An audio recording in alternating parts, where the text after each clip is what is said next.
Chegou o grande dia, a estreia do nosso primeiro documentário internacional, a nossa primeira superprodução. E eu tô aqui mega ansioso, porque 8 horas da noite a gente vai ter a exibição única, aberta e gratuita do documentário Vai Pra Cuba, Eduardo. Você que está inscrito ou inscrita, 1 hora antes das 8 horas, ou seja, a partir das 7, horário de Brasília, vai chegar no seu e-mail o link para você poder assistir. E no grupo de WhatsApp também, de quem se inscreveu. Não perde essa chance, não. Tá maravilhoso, uma produção do nível das melhores casas de streaming do mundo, só que aqui, no ICL, é aberto e gratuito para todo mundo poder assistir. À noite, a gente se vê.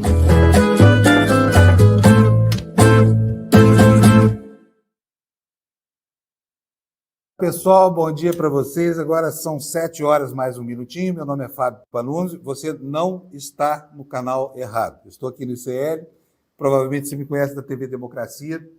E eu estou aqui para substituir o Leandro Demore, que está fazendo um tratamento médico nada muito importante. Enquanto ele se recupera, eu vou ficar aqui com vocês até o final dessa semana, tá bom? E espero que você me perdoe por eventuais deslizes aqui com a operação, porque ela é muito diferente do que eu estou acostumado. E vocês vão, portanto, já me dar o beneplácito aqui de alguns errinhos que podem acontecer durante essa transmissão aqui. Espero que esteja tudo bem com vocês. Está friozinho no Brasil, muito frio. Aqui em Uberlândia, de onde eu estou transmitindo, a temperatura chegou a 10 graus e hoje tem risco de geada por aí no país inteiro.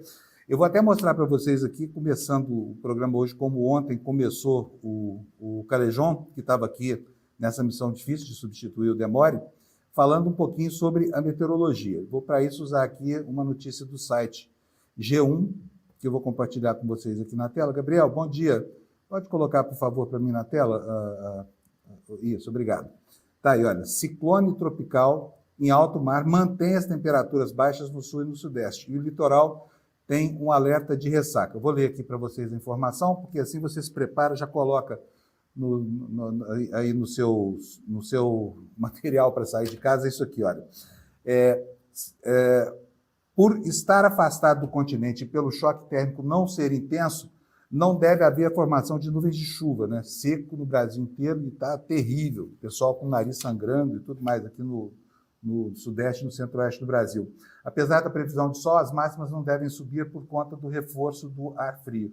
Aí a gente olha esse mapa aqui, que é o mapa produzido pelos satélites que tem convênio com o INMET, não há praticamente nuvens em lugar nenhum, né? Só nuvens aqui, olha, aqui no Amazonas e no Pará, um pouquinho no Amapá, mas o restante do Brasil todinho com ar seco e, portanto, vai ser um dia frio e um dia muito seco. Uma nova massa de ar polar deve manter as temperaturas baixas no sul e no sudeste neste início de semana.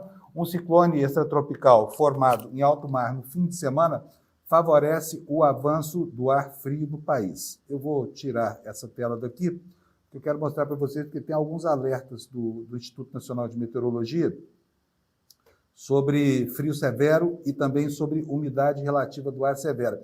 E pode, inclusive, cair geada hoje por aí. Está aqui, olha, o mapa do Instituto Nacional de Meteorologia. Gabriel, você pode, por favor, colocar para mim? Vocês já vão ver aí na tela. Isso, está aí, olha. No sulzinho do país, aí, como vocês estão vendo, essa parte laranja, né, do Rio Grande do Sul, estado de Santa Catarina e a metade sul do estado do Paraná, tem vários alertas aí de frio severo, principalmente na fronteira oeste do Rio Grande do Sul, há a probabilidade de geadas, né? Justamente onde o pessoal já sofreu tanto com cheia, agora é justamente o frio e a seca que acabam provocando problemas lá para o Rio Grande do Sul. Olha, hoje nós temos notícias sobre várias coisas. Morreu o czar da economia, Delfim Neto, o Congresso se prepara para voltar às atividades aí para um período, né?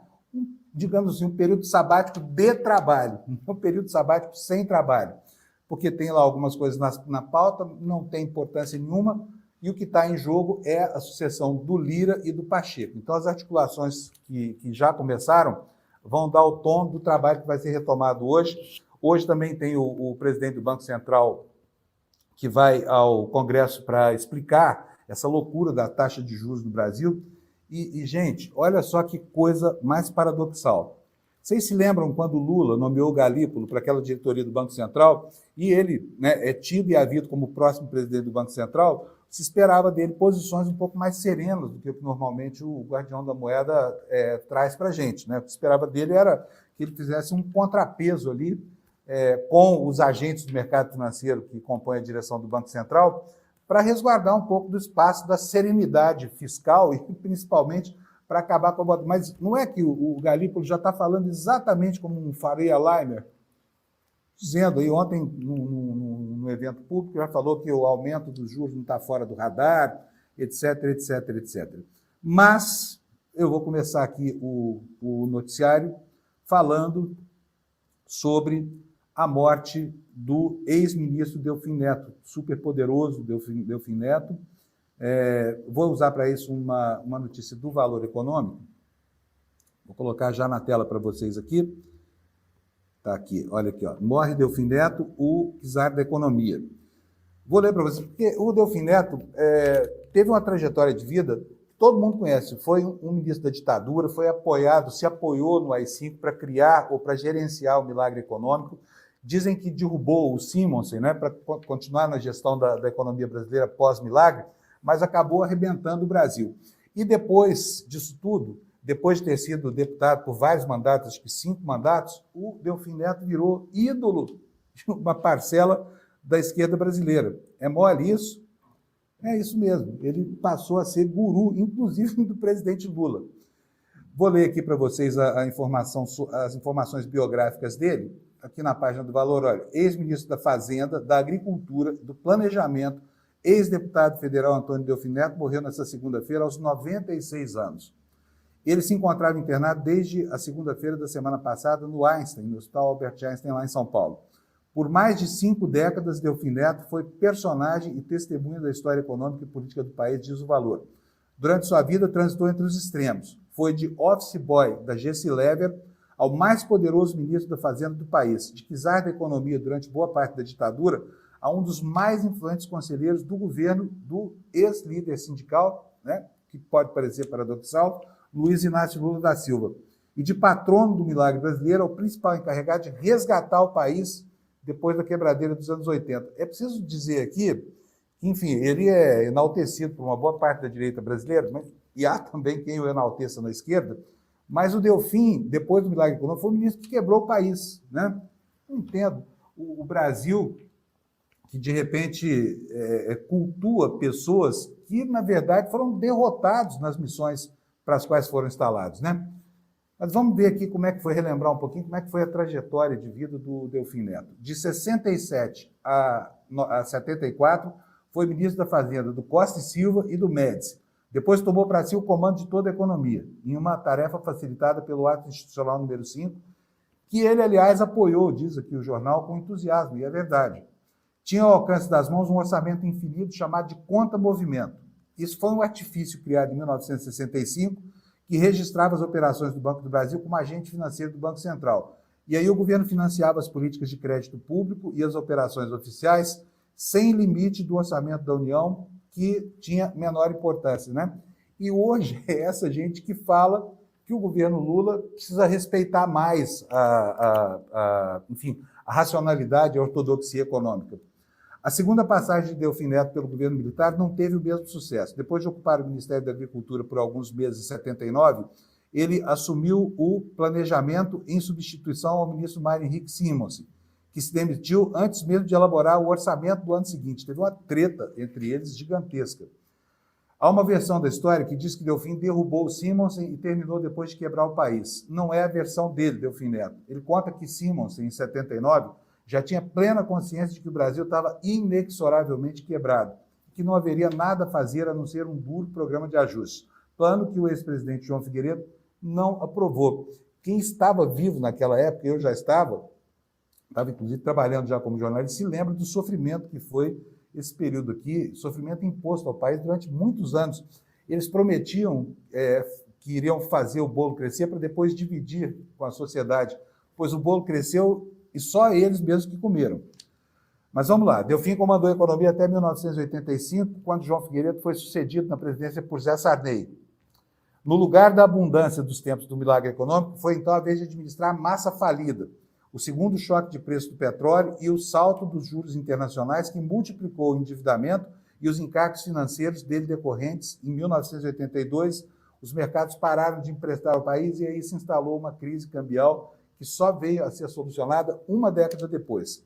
Delfim deixou o poder e foi eleito deputado federal por 5 mandatos consecutivos, participou da elaboração da Constituição de 88 e se destacou como a principal voz no debate econômico do país no parlamento.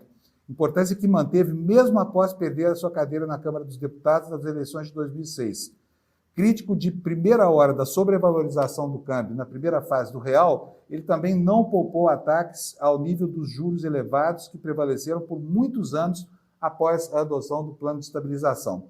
De inimigo da esquerda, ressalta o jornal Valor Econômico, ele, por causa da participação dele no governo militar, acabou se tornando uma referência no governo do PT, virou conselheiro do Lula. Bom, já falamos aqui sobre isso, um personagem bastante importante da nossa história, bastante controverso e mais uma vez, paradoxalmente, idolatrado até por uma parte da esquerda brasileira, mas com certeza a direita terá motivos para se lembrar de Delfim Neto. Bom, vamos falar um pouquinho sobre a eleição? Vou aqui preparar o compartilhamento da tela para as notícias, das notícias que os jornais trazem hoje sobre isso. Olha, muitas denúncias contra aquela coisa horrorosa chamada Pablo Marçal. E denúncias que começam, né, a comprometer aí aquele discurso todo. E, mais uma vez, que geram efeito eleitoral, tá? Porque quanto pior para os caquistocratas bolsonaristas, melhor. Quanto pior, melhor. Então, vamos ver o que está acontecendo aqui em relação ao Pablo Marçal. Depois a gente fala sobre o cenário das pesquisas, porque tem um dado muito relevante hoje no Datafolha. Então, vou pedir para o meu querido Gabriel colocar para a gente na tela. Tá aí, olha. Marçal encontrou irmão de chefe do PCC citado por líder do seu partido. Gente, cada vez a história desse sujeito fica mais apimentada, né? A capivara desse Pablo Marçal é algo impressionante. Vamos lá, vamos passar a ler aqui, está no site Metrópolis, e a informação é essa. Marçal encontrou irmão do chefe do PCC citado pelo líder do partido dele. Vocês se lembram que o presidente do PRTB, num áudio, né, dias atrás, acabou sendo flagrado numa relação muito esquisita com o PCC, que, aliás, cada vez que passa, a cada dia que passa, deixa mais evidente a sua expectativa de se aproximar do poder. Por que será, hein? Por que será? Vamos lá para a notícia. Pablo Marçal visitou a Associação Comunitária do irmão do líder do PCC em Paraisópolis. O traficante foi citado por presidente de seu partido. Está aqui, olha, a foto do Pablo Marçal lá. Muita vontade na biqueira, né? Ele que falou que o Boulos conhece da periferia as biqueiras. Está aqui, Pablo Marçal. A notícia é a seguinte: o candidato à prefeitura da capital pelo PRTB, o influencer Pablo Marçal, se encontrou com o irmão de um líder do primeiro comando da capital, PCC, citado pelo presidente de seu partido em uma gravação que veio à tona na semana passada. Marçal esteve com Valquito Soares da Silva, de 58 anos, irmão de Francisco Antônio Cesário Soares, do Piauí, apontado pela Polícia Civil como líder da facção criminosa na favela de Paraisópolis, na zona sul paulistana. Uma foto com o encontro de ambos, é essa imagem aqui, que eu já mostrei, tá? Uma foto com ambos lá acabou sendo mostrada nas redes sociais. A campanha de Marçal foi procurada para comentar esse encontro, só que não respondeu ao Metrópolis até a publicação dessa reportagem. O espaço segue aberto para manifestações. E vocês acham que é só isso? Não é só isso. As pendências do Pablo Marçal vão muito além dessas relações estranhas, justo ele, né, tão moralista, o sujeito que aponta o dedo com tanto vigor para falar mentiras sobre a vida dos adversários, para assacar contra qualquer tipo de possibilidade de comprovação, apenas para tripudiar, enfim, para desqualificar, como é comum aos candidatos aí, aos militantes da extrema-direita, né? Mas a notícia que eu quero mostrar para vocês agora, vou pedir ao Gabriel para botar na tela para mim. Gabriel, por favor. Tá aí, olha. Polícia Civil abre inquérito contra Pablo Marçal após nova denúncia. Isso aqui diz respeito ainda à carreira de coach dele, tá? qual é a informação também no site do Metrópolis? A polícia está investigando se Pablo Marçal, candidato do PRTB, pôs em risco a vida ou a saúde de outras pessoas. Vocês se lembram quando esse cara apareceu? Vocês se lembram que ele levou um grupo de aventureiros para fazer uma incursão pela Serra da Mantiqueira, e aí eles acabaram perdidos lá, e foi um festival de galhofas, e ele colocou efetivamente essa gente toda em risco, e agora isso começa a repercutir. Por quê? Porque a Polícia Civil seguiu investigando esse episódio, porque ele colocou em risco a vida das pessoas que ele levava. Isso aí foi a maneira como Pablo Marçal apareceu para a opinião pública brasileira, né? A informação dá conta do seguinte: a Polícia Civil abriu inquérito contra o empresário e candidato do PRTB à Prefeitura de São Paulo, Pablo Marçal, após uma denúncia apresentada por um ex-participante do reality show La Casa Digital 3. Marçal é investigado por supostamente causar perigo para a vida ou a saúde de outrem durante as provas do programa. O caso tramita na 2ª Vara Criminal do Júri de Itu, em São Paulo. A expectativa é que o inquérito seja anexado à decisão judicial de 2022, que proíbe Marçal de promover atividades em picos, montanhas e outros espaços de natureza sem autorização da polícia, órgãos municipais e defesa civil. Essa decisão foi proferida depois que o empresário se perdeu com um grupo de 32 pessoas durante uma expedição ao Pico dos Marins. Eu falei, preciso corrigir aqui, eu falei Pico da Neblina, foi ao Pico dos Marins. O boletim de ocorrência contra Marçal, ao qual a coluna teve acesso, foi aberto em maio na delegacia de Serra Negra por Luiz Godoy. O ex-participante do programa, criado e apresentado pelo influenciador, relatou ter sido vítima de agressões, xingamentos e de ter a sua vida pessoal colocada em risco durante provas de resistência física e psicológica. O inquérito foi instaurado pela Polícia Civil na última quinta-feira. Gabriel, pode tirar, já está fora da tela aí, né? Então, se você acha que é só isso, não é. E se você acha que isso o desqualifica perante o seu público, né, os eleitores do bolsonarismo, você está enganado, viu? Quanto mais se fala desse sujeito, mais ele cresce. E ele sabe disso, porque ele, algumas vezes, já confessou que não tem problema com haters. Ou seja, ele produz informações falsas para alimentar essas redes de odiadores profissionais na internet, porque ele lucra com isso também.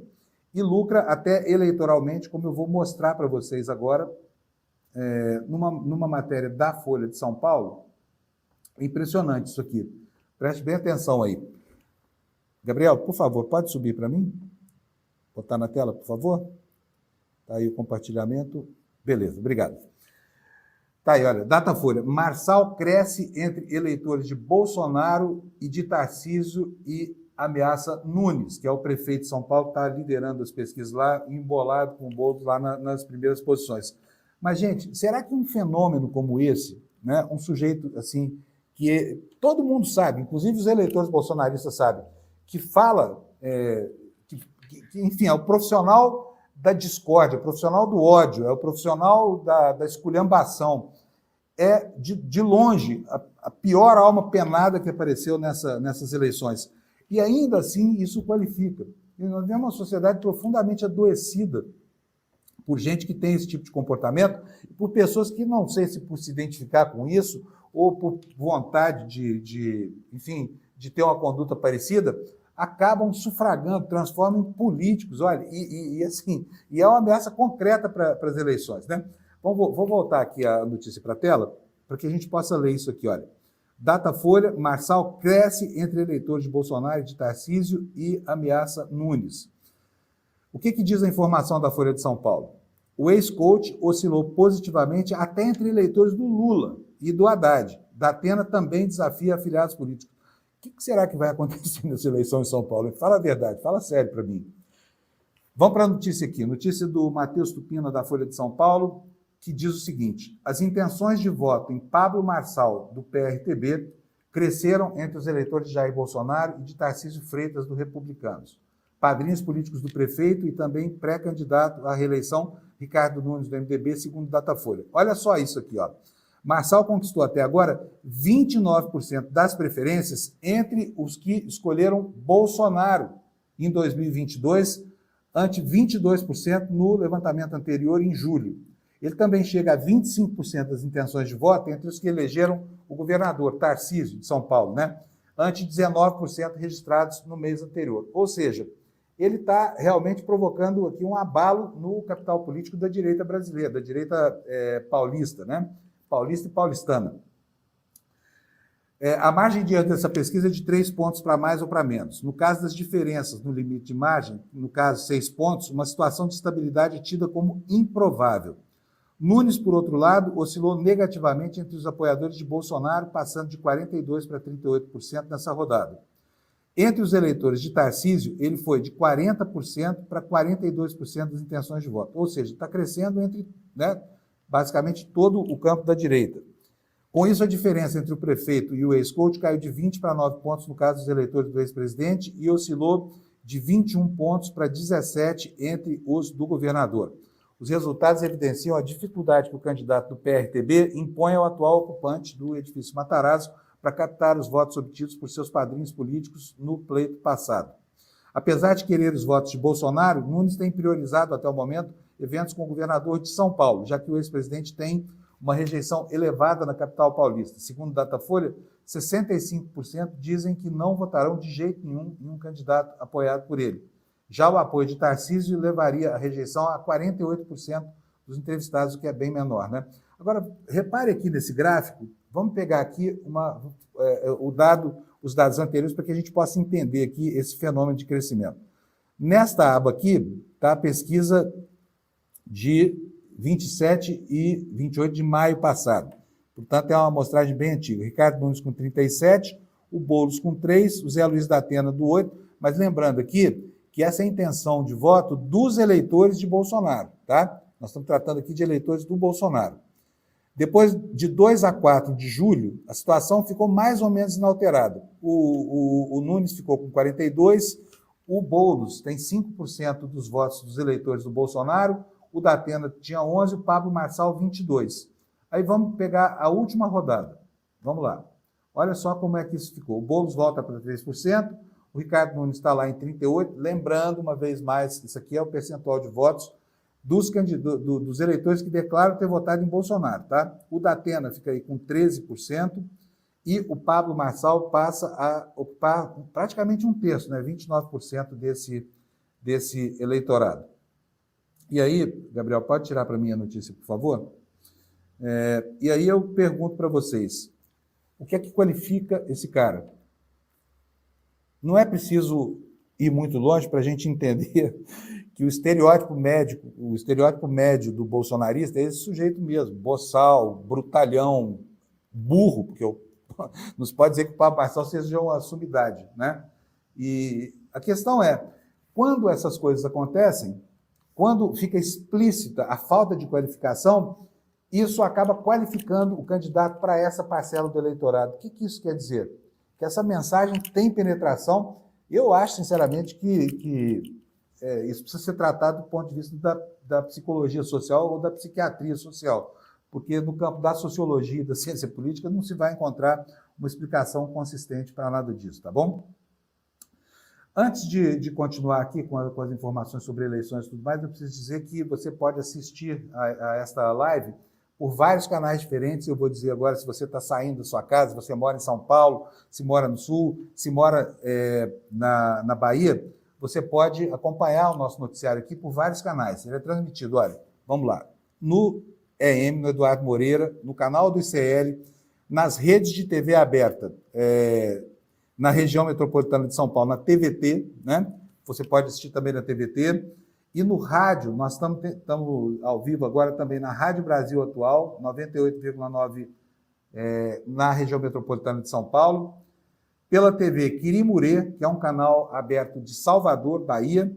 Pela Rádio Heliópolis FM de São Paulo, 87,5 para quem quiser sintonizar. E na Pop TV, que tem 2 emissoras no Rio Grande do Sul, uma em Porto Alegre e outra em Sobradinho. Então você pode assistir essa live por qualquer um desses canais. Se você está apressado para sair de casa, não perca tempo.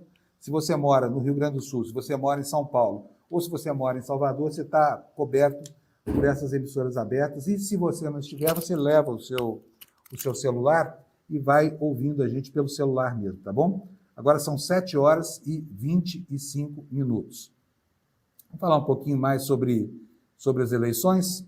Eu vou compartilhar aqui a tela, outros problemas aqui agora na campanha do atual prefeito de São Paulo, que lidera as pesquisas lá, empatado com Boulos.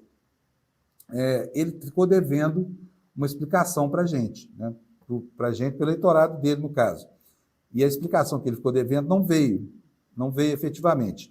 Está aqui na tela para você ver. Anotação, observação da Folha de São Paulo. Gestão Nunes não responde ao prefeito, não responde se prefeito furou a fila para realizar exames em São Paulo. A notícia é a seguinte, isso aqui, aliás, decorre do debate, né, do qual ele participou, foi questionado sobre isso, não respondeu direito e agora permanece ainda com uma resposta obscura. A Folha diz o seguinte, a gestão Ricardo Nunes, do MDB, não responde se o prefeito de São Paulo furou ou não a fila do atendimento na rede municipal de saúde para realizar uma endoscopia e uma colonoscopia em janeiro deste ano. Nunes foi questionado sobre o tema pelo deputado federal Tabata Amaral, do PSB, durante debate entre candidatos à Prefeitura de São Paulo, na quinta-feira, dia 8, lá na TV Bandeirantes. O PSBista citou, PCBista, né? Ele disse o seguinte, disse que, especialmente no caso da endoscopia, ele foi perguntado se agendou exames com antecedência e furou a fila e não foi claro. Nunes respondeu que considera muito positivo que o prefeito de São Paulo esteja usando o serviço público. Vamos lá, depois eu comento. Mas não disse se agendou ou não o exame, não disse se furou ou não a fila, o que é uma obscenidade, né? Do sacrifício de tanta gente que leva meses até anos para fazer um exame simples como esse, uma endoscopia, um ultrassom, ou coisa parecida. Ele diz o seguinte, abre aspas aqui, é uma forma de mostrar para toda a minha equipe o trabalho que a gente vem desenvolvendo e que o próprio prefeito utiliza esse serviço, afirmou ele ao jornal. Em nota, a gestão municipal também não respondeu se houve agendamento e argumenta no mesmo sentido. Abre aspas, o prefeito realizar exames em hospital público municipal é de fundamental importância e teve como objetivo verificar pessoalmente a qualidade dos serviços prestados à população, afirma a nota da Prefeitura de São Paulo. A administração acrescenta que Nunes tem um convênio médico e que, ao comparecer à unidade para o atendimento, exerceu sua função de constatar na prática o trabalho que está sendo feito pelo município. Aí, pergunto para você, que está me assistindo assim com tanta atenção, você acha mesmo que essa justificativa justifica alguma coisa? Francamente, eu me lembro aqui, quando no governo Fernando Henrique foram criados os genéricos, o Zé Serra, que era o ministro da Saúde, aliás, fez uma boa gestão da saúde, o Zé Serra, mas ele foi a uma farmácia para poder fazer lá o seu proselitismo com relação aos genéricos, e aí acabou comprando uma pomada para combater a herpes labial que ele tinha. Só que essa pomada era vendida só com a apresentação de receituário médico. Ele era ministro da Saúde, acabou não fazendo isso. Então, assim, são uns deslizes terríveis. Na época, isso repercutiu muito mal para ele, o uso da pomada. Aliás, fui eu mesmo que fiz essa pergunta. Falei, ministro, cadê a receita? Está comprando uma pomada que exige receita médica. E ele ficou todo desconcertado e isso acabou marcando o lançamento dos genéricos no Brasil. E agora com o Ricardo Nunes a mesma coisa. O cara vai falar, não, eu fui lá para fazer o exame para constatar que o serviço funciona. Só que o serviço não é o exame propriamente dito, o serviço é enfrentar a fila. A má qualidade do serviço que a Prefeitura de São Paulo fornece é essa, justamente de ter que manter uma fila com um estoque de gente lá que está muitas vezes necessitado disso para atender situações que não permitem demora, que não permitem espera. Pacientes com câncer, com alguma doença grave, que tem que enfrentar essa fila que o prefeito desconsiderou na sua pantomima, né? Porque é uma pantomima. Se ele tivesse entrado na fila, olha, vou entrar na fila hoje para fazer esse exame, e daqui a 6 meses, quando me chamarem, eu vou vir aqui para ver se o serviço foi bom ou não. É um absurdo, fala a verdade.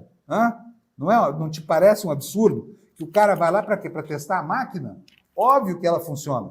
O problema é chegar até ela, entrar na máquina, o pessoal fazer o exame, sei lá, no caso dele era um exame que acho que não exigia equipamento nenhum.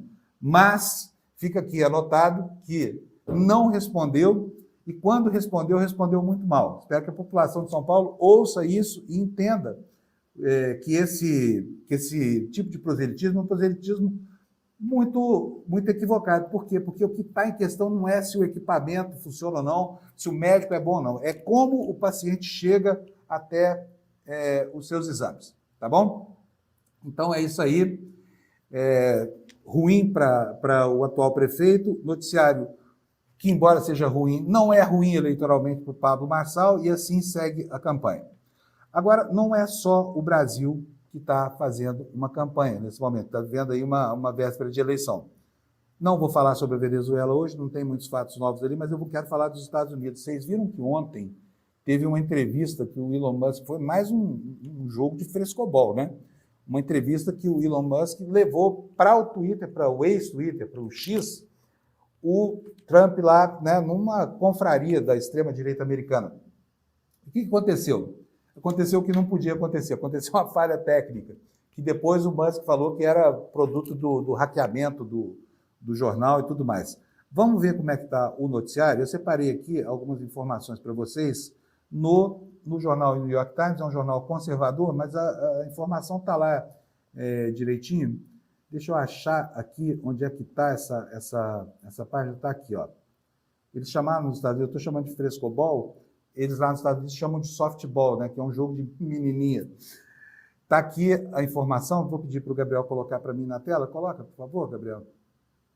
Aqui, olha, antes de ler, deixa eu tomar uma aguinha aqui, que eu estou com a boca seca já, aqui a umidade está muito baixa, o ar-condicionado tira mais ainda e daqui a pouco a garganta não funciona mais. Então vamos lá, sobre o softball do Trump com o Elon Musk. Foi um convite do Elon Musk. Agora o Trump estava banido do Twitter, do X, há 2 anos. Abriu sua própria rede social e tudo mais, voltou ontem para essa partida de frescobol ou de softball. Vamos lá.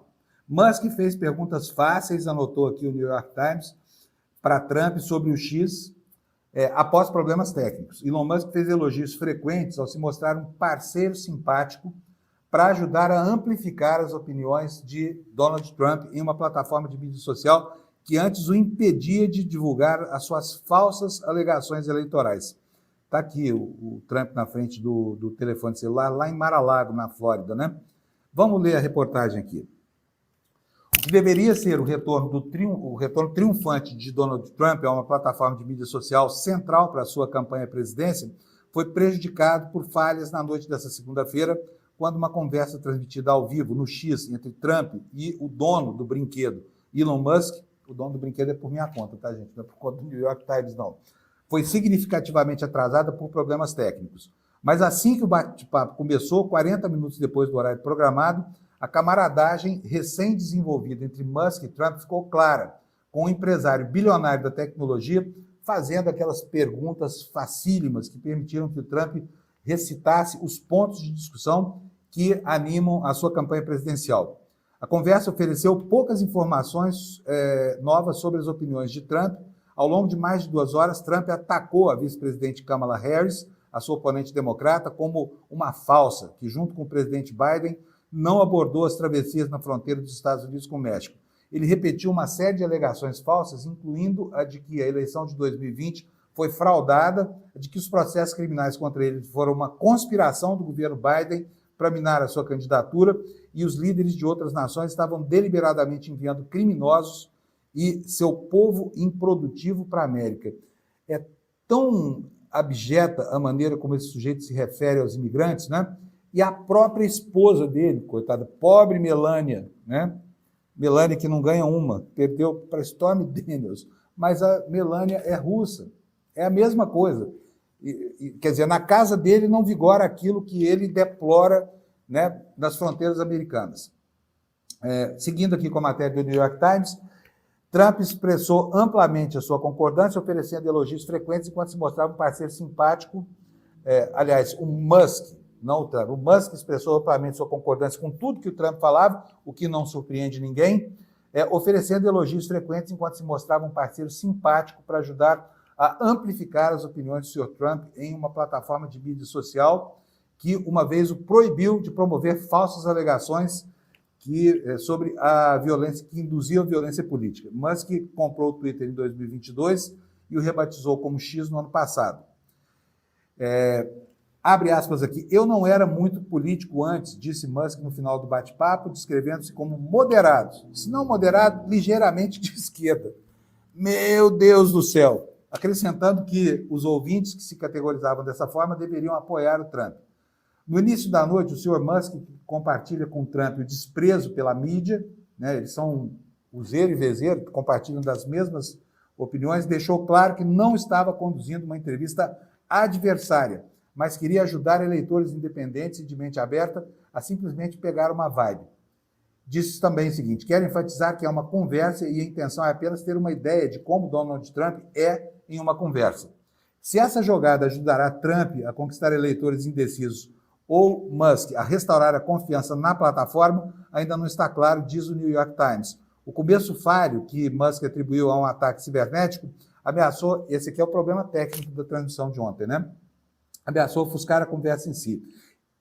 E esses erros técnicos lembraram problemas semelhantes que já atormentaram outro evento político protagonizado por Musk no ano passado, quando o anúncio da campanha presidencial de Ron DeSantis no Twitter estava cheio de problemas, microfones e silêncio, etc, etc.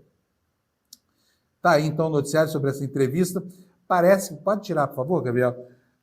Essa entrevista não teve o condão de produzir muita coisa. Por tudo que eu vi hoje na imprensa internacional, não deve ter gerado nenhum fenômeno eleitoral de importância, até porque não teve importância nenhuma mesmo, né?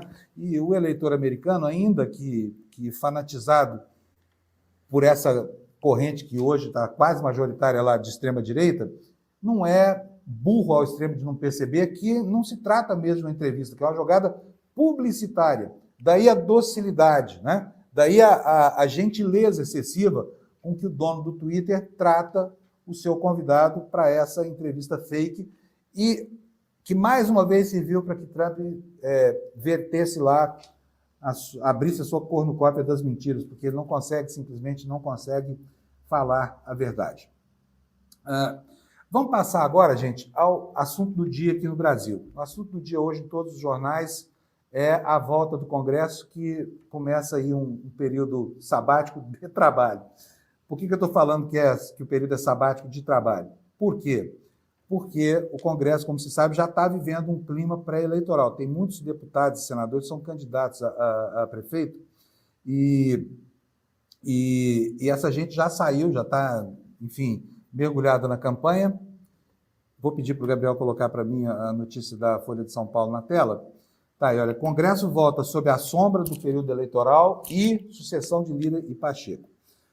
Bom, o que nós vamos ter lá? Vamos ter uma semana e pouco de trabalho.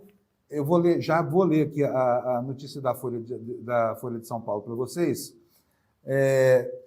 Mas não é trabalho legislativo importante. Tem nenhuma grande proposta lá, não vai acontecer nada, não tem nenhum grande esforço do governo, porque todo mundo sabe que a operação das pautas mais importantes do Brasil agora já está inviável. Olha, nós estamos no dia 13 de agosto. Depois de amanhã começa a campanha formalmente. Dia 16 de agosto é o dia em que as campanhas são startadas. Aí vocês vão começar a ver candidato colocando o número na tela, distribuindo santinhos na rua. Já está quase tudo liberado. Nas redes sociais isso vai ficar muito claro daqui a pouco, né? Porque a partir do dia 16, a Lei 9504, que é a legislação eleitoral, ela permite aos candidatos já fazer campanha. Na internet é quase que um território livre, pode-se fazer praticamente qualquer coisa, menos a divulgação de fake news. Então, dia 16 é uma data importante. Vocês vão observar no dia 16 que todos os candidatos que hoje tecnicamente são pré-candidatos ainda, embora já apontados pelas convenções, vão começar a fazer anúncios pagos e o seu Instagram, o seu Twitter, o Twitter não, mas é basicamente porque esse ano a campanha é um pouco diferente, eu já explico isso. Essas campanhas, principalmente no Instagram, em grupos de WhatsApp e no Facebook, vai haver uma intensificação das campanhas publicitárias, né? E, enquanto isso, nós não pode parar de tudo. O Congresso tem algumas pautas lá que precisam ser revistas, mas o que anima, o combustível dessa reunião desse ano é esse que você está vendo aí. O Congresso volta sob a sombra do período eleitoral e da sucessão de Lira. Vamos ver a notícia aqui na Folha de São Paulo?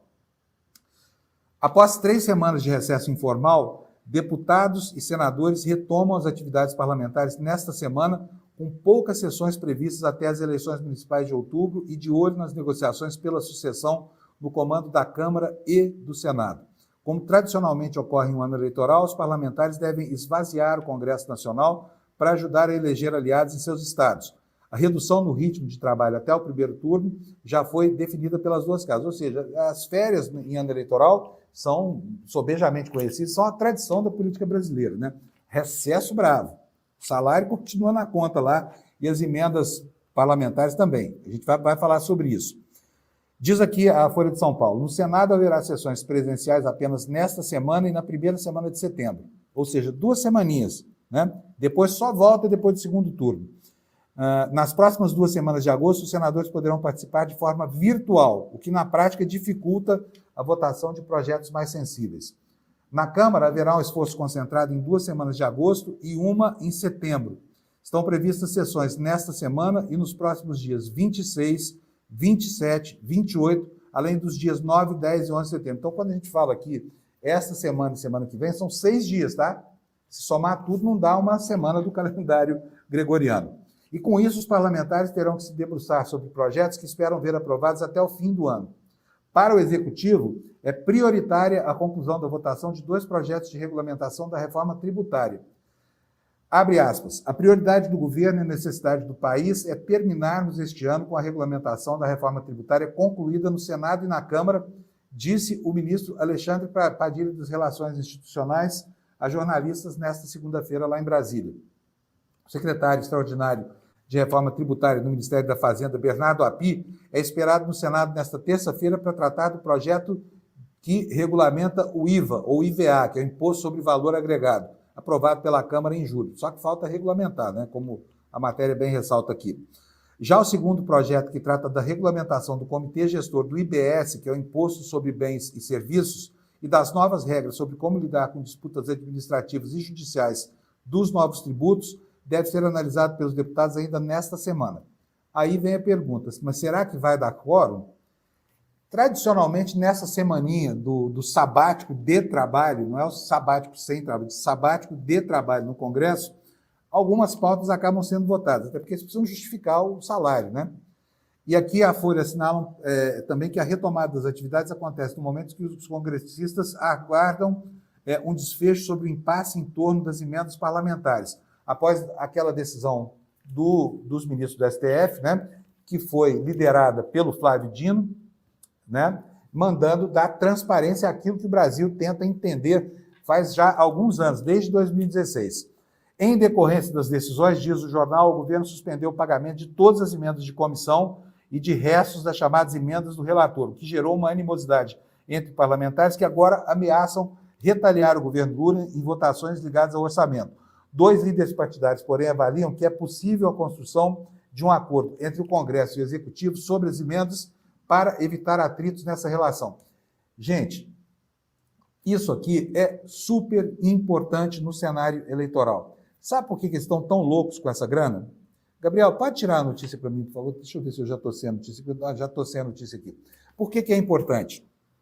É importante porque essas emendas formam o capital político para enfrentar as eleições. Essas emendas são algo extremamente pornográfico. O orçamento secreto e as emendas impositivas. No ano passado, cada deputado teve, em média, ao menos 37 milhões de reais para fazer o que quisesse.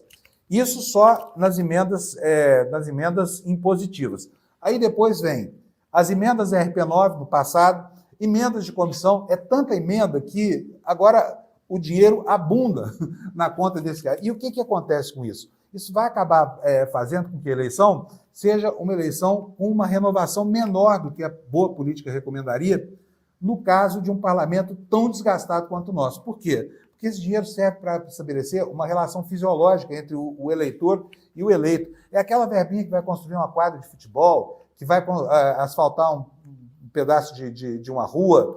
É verba mesmo para estabelecer essa relação de clientela. E aí, o parlamentar com mandato, ele acaba tendo uma grande ascendência sobre o eleitor, porque isso é como comprar voto, sabe? Não há como não enxergar o problema dessa forma. E os atuais detentores de mandato, atuais detentores do privilégio dessas emendas, vão acabar sendo reeleitos. E nós vamos ter, pode anotar no seu caderninho e depois vocês me cobram, nós vamos ter um dos mais baixos índices de renovação parlamentar nas câmaras de vereadores do país. As câmaras são as manjedoras dos novos políticos, e são elas que vão preparar a base daquilo que daqui a 10 ou 15 anos será poder no Brasil. Sem falar da influência gigante que os prefeitos exercem e da maneira como também ficam reféns desse tipo de emenda. Aqui na minha cidade, Uberlândia é uma cidade que tem 713 mil habitantes. A população acha que tem mais, que tem 1 milhão. Mas o IBGE falou que tem 713 mil habitantes, tem pouco mais de 500 mil eleitores. Sabe quanto cada vereador teve esse ano para distribuir para quem quisesse ao seu bel prazer? 2 milhões e 800 mil. Imagina isso no contexto de uma cidade de 700 mil habitantes. É muita grana, né? E dinheiro que vira voto. Então, se prepare para ter um resultado eleitoral deformado por esse tipo de relação de clientela, sabe? Uma hora o Brasil vai ter que rediscutir essa história toda. E o montante dessas emendas pelas quais se batem os parlamentares é algo inacreditável. Se você está indignado com 5 bilhões do fundo eleitoral, você não fica indignado com 52 bilhões que os deputados têm ao seu dispor? Se 5 bilhões já modelam uma eleição, o que 52 bilhões não podem turvar no ambiente eleitoral? É um absurdo. Uma hora o Brasil vai ter que discutir isso. O problema é que quem se beneficia dessas emendas é que acaba sendo eleito. E aí, como é que, né, num Congresso contaminado por esse tipo de coisa, como é que vai fazer para que isso não se torne, para que isso se torne menos severo, né? Durante muito tempo, antes do governo Dilma, quando ainda não havia as emendas impositivas, a reclamação dos parlamentares é que eles ficavam reféns do governo, na liberação das emendas. Tinha aquela história do deputado despachante, você se lembra? O sujeito que pegava o Pires e ia fazer passeios pelos ministérios para conseguir verbinha daqui, verbinha dali. Hoje não tem mais isso. E aí, mas só que com o orçamento secreto, com essas emendas de comissão, que não tem destinação conhecida, que não se sabe para que serve, que muitas vezes são apresentadas por parlamentares que nem são do Estado ou do município que é beneficiado, isso aí acabou criando uma nova relação de dependência, que dá ao político detentor de mandato a possibilidade de chantagear o governo, porque ele já não se satisfaz mais só com as emendas impositivas. Então, é um mecanismo que foi aprovado e que falhou na pretensão de dar um pouco mais de moralidade, mais de transparência da política. Hoje, literalmente, como muito bem acentuou o Flávio Dino na sua decisão, que está gerando toda essa controvérsia aí, não se sabe o que é feito desse dinheiro, tá? É uma fiscalização frouxa, não se sabe quem pediu, não se sabe por que foi parado na prefeitura tal, não se sabe como é feita a prestação, enfim, não se sabe nada. E essa bagunça toda está gerando votos nas eleições, tá? Vou falar com vocês agora um pouquinho sobre economia. Deixa eu parar aqui a tela para compartilhar aqui algumas outras informações, porque hoje nós teremos lá em Brasília um dos diretores do Banco Central depondo no Congresso para explicar os juros altos no Brasil. Então, vou começar aqui, um dos diretores, não, o presidente do Banco Central, né? Vou pedir para o Gabriel mais uma vez colocar para mim na tela isso aí. Está aí a informação que eu peguei no site da revista Fórum. É isso? É isso mesmo. O que vai acontecer? O Campos Neto vai ao Congresso para tentar explicar essa... Não é na revista Fórum, não. Deixa eu ver aqui onde é que está. Estou perdido aqui nas minhas páginas aqui. Está aqui, achei. É na revista Fórum, sim. Está aqui, ó. Campos Neto vai à Câmara dos Deputados explicar a taxa de juros. O presidente do Banco Central será questionado por parlamentares em audiência que acontece nessa terça-feira. Está aqui a fotografia do bonitão. O presidente do Banco Central, Roberto Campos Neto, vai à Câmara dos Deputados nesta terça-feira para explicar a política monetária aos integrantes das comissões de desenvolvimento econômico, de finanças e tributação. A presença do dirigente do BC atende a requerimentos dos deputados Mendonça Júnior, do PDT da Bahia, e Mário Negromonte, do PP da Bahia, Progressista da Bahia. Ele deve ser questionado sobre a decisão do Comitê de Política Monetária do Copom, do Banco Central, de julho, que decidiu manter a taxa básica em 10,5% ao ano, né? E diz aqui a revista Fórum que, no requerimento de Mendonça Júnior, o parlamentar aponta que o elevado nível da taxa de juros mantém o cenário de diminuição da concessão doméstica de crédito, acarretando a continuidade da desaceleração econômica do país. À época da reunião que definiu a manutenção da Selic, o BC afirmou que o ambiente externo mantém-se adverso em função da incerteza sobre os impactos e a extensão da flexibilização da política monetária dos Estados Unidos e sobre as dinâmicas de atividade e de inflação em diversos países. Não precisamos muito mais do que isso, gente, para entender qual é o significado dessa história toda. O Brasil talvez seja o único país no mundo onde o presidente do Banco Central fala claramente que o controle da inflação, que o pleno emprego, que a estabilidade fiscal são um risco para a economia. O presidente do Banco Central culpa o aumento do consumo das famílias por causa do aumento da renda provocado, né, pela equalização de fatores econômicos, pela volta dos programas sociais. Acha que isso é um problema. Quer dizer, o Brasil não pode crescer. Quando existe alguma inflação, e muitas vezes a inflação pode ser usada assim como instrumento do desenvolvimento, o que eles falam? Que perigo, que coisa horrorosa. O Brasil vai continuar assim até quando? Está faltando mão de obra para trabalhar nas empresas, as pessoas estão comprando mais, as coisas estão encarecendo por causa de uma inflação de demanda. Conversa fiada. O objetivo disso tudo é manter juro alto para remunerar banqueiro que investe em papel do governo. O Eduardo Moreira fala sobre isso o tempo inteiro, a maneira torta e distorcida como isso é apresentado ao Brasil. Na verdade, o Banco Central é apenas e tão somente uma espécie de sindicatão dos bancos, né? Quando é que o Banco Central vai ouvir quando é que você se lembra que o Banco Central tomou uma medida em benefício dos consumidores? Você se lembra da última vez? Agora, o mais impressionante é que a gente espera sempre que essa ortodoxia acabe cedendo lugar para alguma racionalidade que seja favorável ao trabalhador brasileiro, aquele que não é abonado. E aí o governo elege lá os seus representantes, quando pode, né? Depois de uma batalha verbal gigante. O Lula nomeou o Galípolo diretor do Banco Central e agora deve fazer dele o presidente do Banco Central. E o que o Galípolo tem falado? O que se espera de uma pessoa que foi colocada ali numa direção de Banco Central para fazer uma espécie de contrapeso à palavra dos banqueiros? O que se fala, o que se espera dele é que exerça esse papel de contrapeso, mas não é o que acontece. Quer ver só? Olha aí, ó. Galípolo volta a endurecer o tom e diz que alta da Selic está na mesa. É mole? Informação do valor econômico. Vamos ler a notícia aqui. Ó. O diretor do PC destacou que ficou satisfeito com a interpretação feita da sua última fala pública. Após ter emitido sinais bastante conservadores sobre o ambiente inflacionário na semana passada, o diretor de política monetária do BC, Gabriel Galípolo, repetiu as duras mensagens em aparição pública feita nesta segunda-feira em evento em São Paulo. Diante da avaliação do dirigente de que o cenário atual é desconfortável para cumprimento da meta da inflação e de dizer explicitamente que a possibilidade de elevar os juros está na mesa do Copom, com o Comitê de Política Monetária, o que se viu no mercado de juros foi o quê? O que se espera? Uma elevação das taxas curtas e um sinal de que os agentes têm visto uma maior probabilidade de alta da Selic no curto prazo. Em sua palestra em um evento promovido pela Warren Hanna, Galípolo destacou que ficou satisfeito com a interpretação feita pela sua última fala pública.